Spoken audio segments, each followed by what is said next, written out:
Night 3. The headache started on night 2, by the way. Now it's something else. Thick, solid pressure behind my eyes, pulsing in time with my heartbeat, feels like. Less like a headache, more like my skull's trying to unmake itself from the inside. I was at my desk staring at an incident report until the letters bled together. When Nika's father shouldered his way into the station, his daughter, Nika, was a silent shadow behind him. Her small face far too serious. "Harper!" Heaving the cooler onto the break room table with a wet thud. 40 pounds of silver salmon for saving my girl. I stood, the motion sending a fresh, hot spike through my temples. This is too much. I was just doing my job. My objection died as Nika's voice, small but impossibly clear, cut through the station's low hum. "Auntie showed me where to wait," she said. "She said someone would come before the bad thing did." Then the studio went silent. One moment there was the familiar clutter of noise, Chief Morrison's low chuckle, the clack of Dale's keyboard, static hiss of the radio. The next, there was nothing. It was as if a glass bell had dropped over the entire room. Morrison was frozen, his coffee cup an inch from his lips. Dale's hand hovered over his mouth, his fingers poised but unmoving. The radio static did not just go quiet. The absence of it was a physical weight in the air. My gaze dropped to Nika. Her dark eyes were fixed on me. They had a knowledge that had no business in the face of an 8-year-old girl. They were ancient and terrified. A full 3 seconds passed. The pressure in my head tightened. Then, the world rushed back in. Too loud, too fast. "Nika, honey, you know Auntie. She's everyone's friend. She's probably just praying for you is all." He took a sip of his coffee. "Right," Dale chimed in, his voice a notch too high. He clicked his mouse with an uneasy force. "Kid Auntie's got a sixth sense about these things, like a guardian angel." He laid a heavy hand on his daughter's head. "Do not go giving the officer your wild stories, Nook." But Nika did not look away from me. She didn't even blink. "Have you seen her since that night?" she asked. The silence returned, but this time it felt deliberate, a solid wall. "Hey," I said, my voice sounding too loud. No one turned. I forced a chuckle. "Morrison? Dale?" I waved my hand in front of the chief's face. His eyes didn't flicker. He took another sip of coffee, staring right through me. My chuckle died in my throat. The truth, cold and absolute, settled in my gut. Nika was the only one who could see me. The throbbing in my skull intensified, a sudden vicious twist. "I see her all the time," I managed, my voice rough. "She helps with dispatch once in a while, Nika." "No." Her voice was flat, certain, a verdict. "Have you really looked at her? I mean, truly looked? Once you do, you'll know what I mean." He was already pulling her towards the door, his apologies trailing behind him. "Kids and their imagination, you know how it is. Thanks again for everything, Harper." The door clicked shut. Instantly, the station snapped back to life. The clatter of keyboards, the murmur of conversation, the rustle of paperwork. It was all there, but it was wrong. It was like watching a film where the audio was out of sync. A hollow performance. I was the only one who had missed their cue. I stood, rooted to the spot, staring at the dark plastic cooler, beaded with cold sweat. And a cold, solid thought formed in my mind, cutting through the pain. What does Auntie look like? I see her every day. I take my coffee when she tells me to. I nod at her updates over the radio. But I cannot, for the life of me, summon a single specific detail of her face. Not the curve of her smile, not the shape of her hands, not the way she moves through a room. It's all just a pleasant blur. I spend my lunch break in the basement archives. Down here, the world is reduced to the grit of dust on my fingertips and the dry whisper of turning pages. When my phone lights up with my wife's call, I watch the screen go dark. Everything else can wait. Everything else is just noise. The station's records go back to 1962, when the former SR program was established. Before that, it just scattered reports to the municipal buildings, library annex. I start with recent files, pull Auntie's employment records from 2020. There she is, photo ID clipped to a W-2. Same Auntie. Gray hair, pulled back, reading glasses on a beaded chain, warm smile. Date of birth, March 15th, 1960. Another form, employee health insurance enrollment. Same photo, maybe a few less wrinkles. Date of birth, March 15th, 1960. Pension paperwork. Date of birth, March 15th, 1960. Original hiring document. Photos slightly faded, but it's her. Same face, same smile. Date of birth, March 15th, 1960. I flip back and forth between the photos. The lighting is different, the background changes, but her face stays exactly the same age in every single image across 30 years. The headache is an ice pick now, driving into my frontal lobe with every heartbeat. I drive to the library and request historical records, search and rescue reports, anything from the region. The librarian, an elder named Margaret, peers at me over her glasses. That's quite a project. What are you hoping to find? I just need to understand the history, I say, my voice tight. My phone buzzes in my pocket. Again, I know it's her. I know I'm stressing her out. The thought's a distant thing, drowned out by the static in my head. I have days, maybe less. This takes precedence. Everything takes precedence. She brings me a photo album, community newsletters, newspaper clippings. 1956. Group photo of volunteers after a successful rescue. In the back row, partially obscured, Auntie. Same gray hair. Same glasses. 1968. Dedication ceremony for the new station. The crowd. Auntie. 1987, wartime civil defense meeting. Photos grainy, black and white, but I can make out her silhouette in the second row. Margaret leans in to look, her pleasant librarian smile still in place. It doesn't waver as her eyes track Auntie's face across the decades. She doesn't startle or question, she simply nods, as if confirming a known fact. That's Auntie in all of them, isn't it? She murmurs. Funny how some folks just have that timeless quality. My mouth is dry. How old is she? Oh, you know elders. Margaret pats my shoulder, her touch making me flinch. It's rude to ask. Why do you want to know? She adds. Because it doesn't make sense. The words scream inside my skull because I want to hold these photos side by side, force you to see that the same woman is in a photo from 1952 and a report from last year, because everyone is blind when they look at her. Instead, I say, just curious. Margaret's smile doesn't reach her eyes.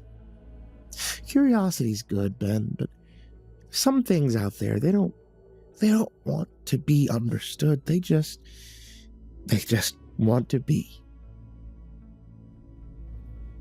She walks away before I can ask what that means. I make it home at 6 p.m. with a headache drilling so deep I'm seeing halos around every light source. Sarah's waiting in the kitchen, arms crossed, jaw set in the way that means we're about to have the same fight we've been having for 3 months. You missed dinner again. I was working. You're always working. She's crying now. Angry tears. When you're here, you're not here, Ben.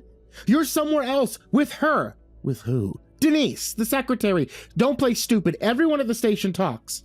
Sarah, I'm not. Then where were you today? Dale saw you in the archives for 2 hours, said you looked like you were researching something intense. What were you researching, Ben? I don't have a good answer. Can't explain that I was looking up photos of a 70-something dispatch operator who apparently hasn't aged since World War II. Can't explain that an 8-year-old girl warned me about a woman who's hypnotized the goddamn town. I can't explain any of it without sounding insane. So I say nothing. Sarah's face crumples. Get out. Sarah, get out. Go stay with whoever you've been running to. I don't care anymore. She shoved my jacket at me, pushing me towards the door. I grab my keys off the hook and stumble into the cold without a plan. I sit in the truck in the driveway, engine running, heat blasting. The station has a bunk room, but Dale's probably there. I have no friends in this town, not really, just co-workers and acquaintances. I could drive to Fairbanks, get a hotel, clear my head. Instead, I put the truck in reverse, and that's when I see it. A warm golden light spills from the kitchen window. The silhouette of my wife moves past the sink, and then the sound hits me. It's not the quiet I left, but the vibrant noise of a family meal, the clatter of plates, my son's high-pitched story, my daughter's giggling interruption, and underneath it all, a man's easy, resonant laugh. My laugh. I kill the engine and I step out into the freezing air, drawn to the window like a ghost. I peer inside. There they are. Sarah, the kids, and me. They're gathered around the table. The man at the head of the table leans back in his chair, a wide, relaxed smile on his face. It's an expression I haven't worn in years. He says something, and Sarah laughs, her real, unforced laugh, and reaches out to squeeze his arm. I'm running before I know I've moved. Up the porch steps, through the door, which is unlocked. The sounds and smells of dinner, pot roast, my favorite, wash over me. I stand frozen on the hallway entrance, watching this perfect imitation of my life. Get out, I whisper. The words have no force. The man, the other me, turns his head. His eyes meet mine across the room, and he smiles, a slow, knowing smile. The room shifts. Suddenly, I'm the one sitting at the head of the table. The taste of the pot roast is in my mouth. My daughter tugs on my sleeve, and Sarah smiles at me from across the table. I try to stand to scream, but my body is a puppet.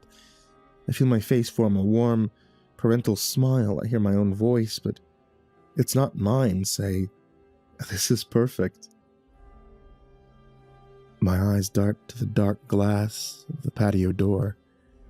In its reflection, I see it. Standing in the corner of the kitchen, watching. The walker. It wears my SAR coat, its face a smudged photograph. It tilts its head, and my reflection in the glass mimics the gesture. Sarah's smile becomes fixed, her gaze intensifying. "We're so glad you're finally here, Ben," she says, her voice syrupy and wrong. "Stay with us." I throw myself backward, the chair clattering to the floor. I scramble on hands and knees towards the front door as their voices rise in a harmonious, desperate chorus. "Ben, don't go! Ben, we love you! Ben, your dinner is getting cold." I stumble into the truck, slam the locks, and force myself to look back. They're all at the kitchen window now. Sarah and the kids, they stand in a row staring out at me with identical, placid, vacant smiles.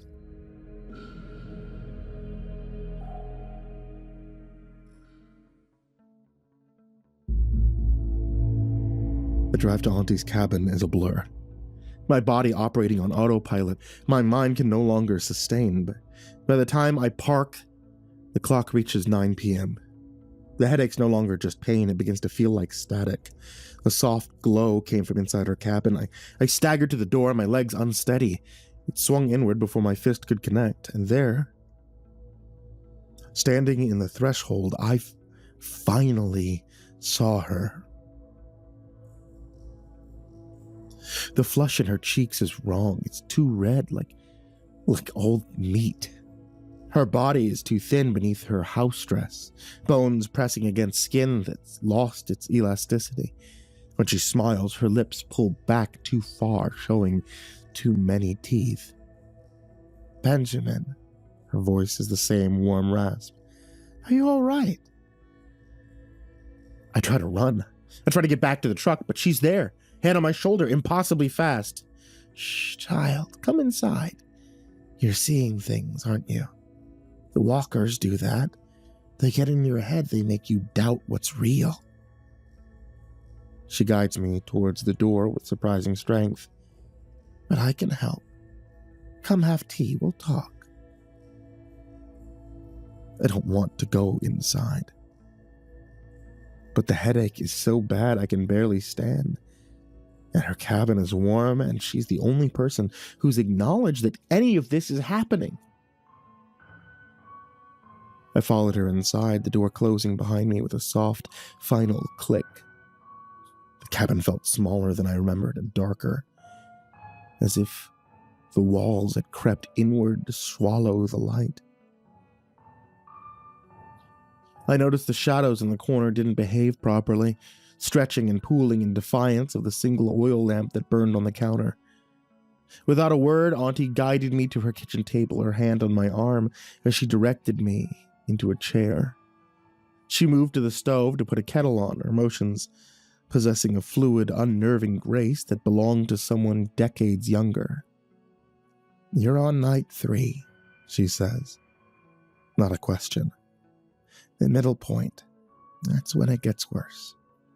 Your mind's trying to bridge 2 states of being, warm and cold, living and... She trails off, pours tea into mismatched mugs.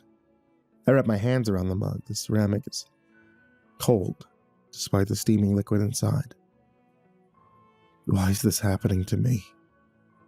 My voice sounds distant. Because you looked. She sits across from me. And because you saved the girl, Nika. Yes. Something flickers across Auntie's face, almost regret. Almost. She wasn't supposed to come back, Benjamin. Some accounts were meant to close. What does that mean? She sips her tea. Would you like to hear a story? An old one. About the ocean, sacrifice, price of living too long. A nod because I don't know what else to do. Because the cabin feels like it's pressing down on me, because I can feel something in the corners waiting. Auntie's voice drops to a storyteller's cadence. There was once a woman who refused to marry. Her father tried everything, arranged matches with strong hunters, wealthy traders, even shamans, but she refused them all. She had no interest in men. The tea tastes like seawater. One winter, she fell in love with her dog. Beautiful animal, strong, loyal. They say she loved it more than any human. When her father discovered this, he was filled with shame. He took her out on his kayak far from shore, and he threw her into the ice water to drown. I want to put down the mug, but my hands won't move. She tried to climb back into the kayak and grabbed the gunwale, begged her father to pull her up. But he took his ulu and cut off her fingers, one by one. Each finger that fell into the water became something new, became seals, whales, all the creatures of the deep, and the woman herself sank down to become Sedna, the mother of the sea. keeper of drowned things. Auntie's voice had changed, become layered like multiple people speaking in unison. But here's the part they don't tell children. Senna didn't just become a goddess, she became hungry. Every finger she lost was a piece of warmth taken from the living world, and to keep existing, to keep her place in the deep, she needed to replace that warmth again and again forever. My vision's tunneling. The cabin walls seem to breathe. We all make choices, Benjamin. Some of us choose to drown. Some of us choose to cut the fingers. Some of us... She leaned forward, and her face is changing, cheeks hollowing further, skin pulling tight against skull. Some of us choose to feed. In the window behind her, I see them. Walkers, 3 of them, standing perfectly still, watching.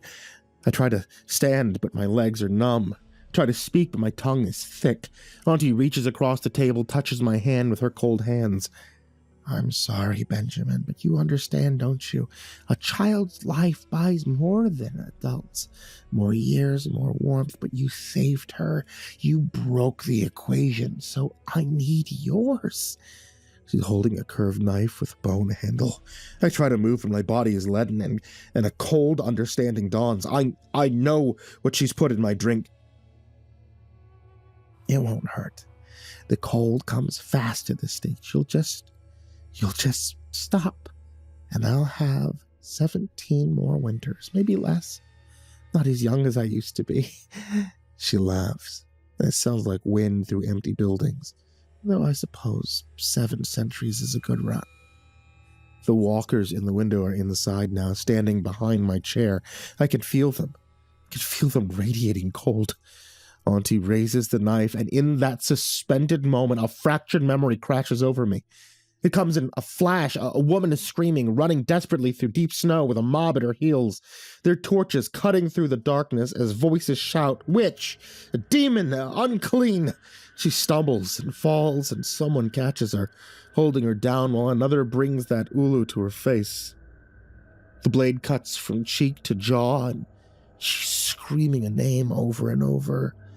In a desperate, pleading mantra, Akna, Akna, Akna. I shout the name without thinking, a raw cry that tears from my throat. Akna! The effect is instant. Auntie recoils as if I've struck her, and the knife clatters to the floor. Light pours through the window, not moonlight, not aurora, something older. It illuminates Auntie in harsh relief, and I see what she truly is, the centuries of borrowed time written in the spaces between her cells, the hollow where her humanity used to be, the scar on her cheek that never healed. The walkers behind me scatter. They simply cease to exist like smoke in wind. Auntie, Akna, crouches away from the light, making sounds that aren't quite words. It's giving me a chance. I run. I burst out the door and into the suffocating snow, my truck keys already clutched in my hand as if they had materialized there. The engine roared to life on the first try, a miracle or some other form of interference. I don't know, and I don't care. It wasn't until I was a half mile down the road, the tires crunching on the packed snow, that I dared to glance into the rearview mirror. Her cabin sat dark and silent and solitary against the vast white expanse. But in the single window I could see her, a stark silhouette standing perfectly still, watching me flee, waiting.